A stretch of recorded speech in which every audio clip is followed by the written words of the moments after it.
What's going on, guys? Milo Tokusatsu here, and today I've got a bit of a late review for you for the Lightning Collection Pink Ranger helmet.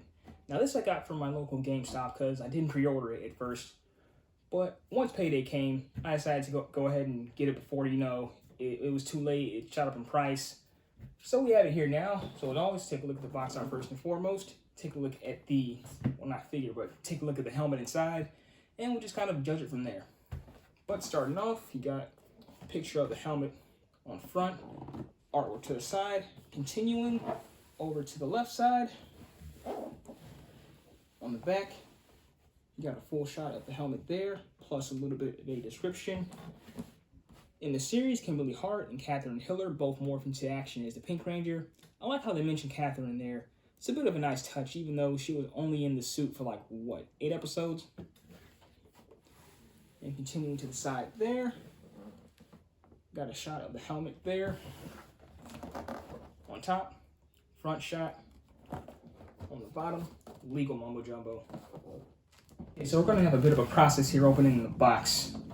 I don't usually do this, but today's an exception.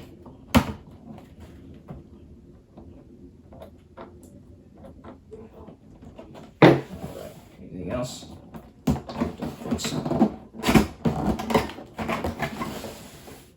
Oh, something stuck there.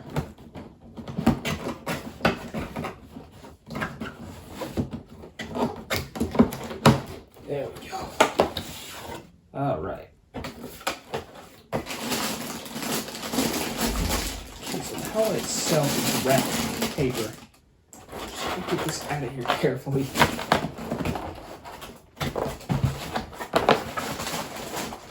This might take a second.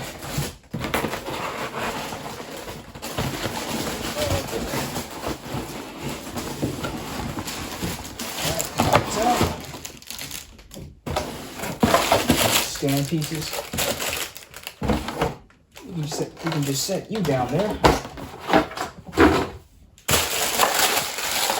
Okay, let's start with the main event.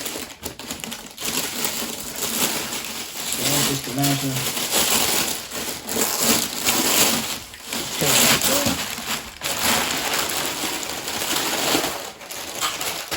All right, not too shabby.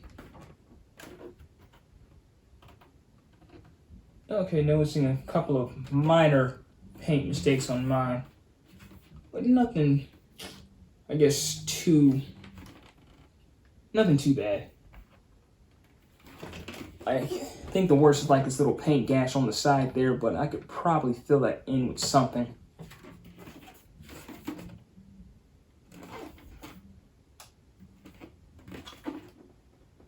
And I've heard complaints saying that this helmet is kind of small. But lucky for me, I've got a pretty small head. So I can probably just adjust it real quick and I can try it on. Okay, so quick but important note. The adjustment strap on the inside is a real pain to adjust to your head.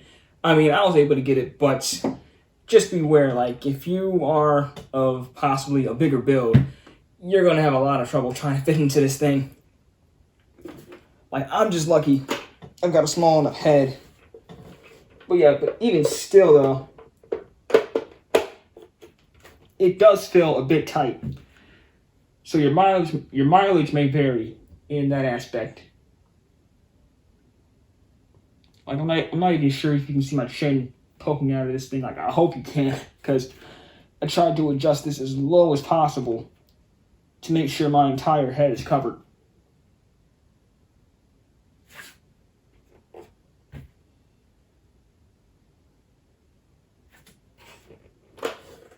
But with that out of the way, we can get to the stand. So the stand, it's just going to be like the previous two releases where you get the base,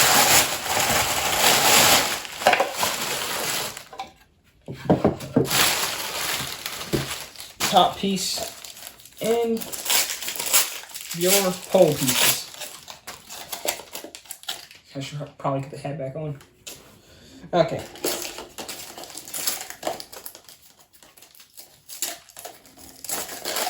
And actually finicky.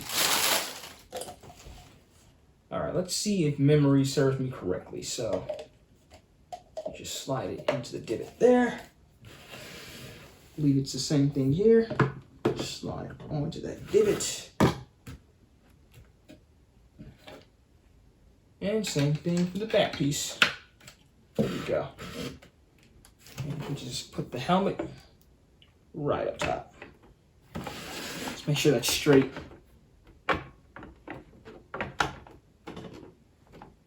That's pretty good. There you go. And it's probably crooked again. This thing wants to be finicky.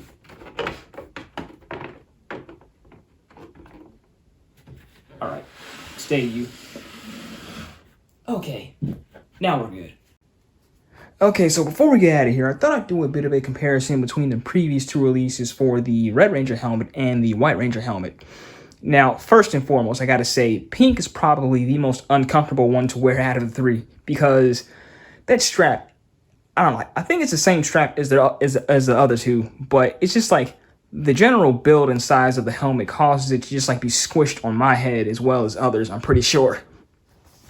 Because, I don't know, like, between, like, white and red, like, it was just so easy to fit them to my head, and I had no problem wearing them. Whereas pink, though, I think it's going to take just, like, a little more work just to make it a little more comfortable. But one thing I do got to say, though, is one improvement I've noticed is that the shade of silver on the mouth plate there is a much better shade than red here, and maybe even slightly better than white there. Like, it's got a good gloss to it. And also, I've noticed some minor paint discrepancies on pink, but it's nothing that I really can't fill in myself or like something that's going to come off on camera really. So that there is not that big of a deal. Like, I can handle that. But apart from that, that's about all I have. So as always, be sure to like, comment, and subscribe. Be sure to like my Facebook page, Mil Tokusatsu. We're also on Twitter and Instagram. And this is Mil Tokusatsu, signing out.